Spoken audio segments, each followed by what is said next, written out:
আজকে সন্ধেবেলা খাওয়ার জন্য একটা দারুণ টিফিন তৈরি করেছি, সেটাই তোমাদেরকে দেখাবো বলে চলে আসলাম তোমাদের সামনে। চলো তোমাদেরকে দেখাই। এই দেখো, পকোড়া, ডিমের পকোড়া। এই নতুনভাবে করলাম। এটা আমার ছেলে না ফোনে ভিডিও দেখেছে, দেখে আর তখন থেকে বলছে মা তুমি আমার বাড়িতে করে দাও, তুমি আমার বাড়িতে। তা ভাবলাম ছেলে আবদার করছে, করে দেওয়াই যেতে পারে।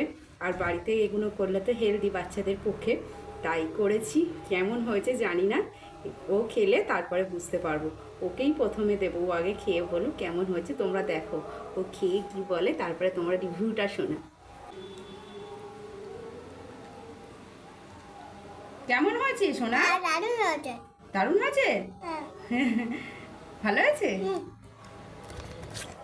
দেখছো, ও তো বলেই দিল যে ভালো হয়েছে। ও ভালো বলেছে মানে নিশ্চয়ই ভালো হয়েছে। চলো আমি একটু খেয়ে দেখি যে কেমন হয়েছে।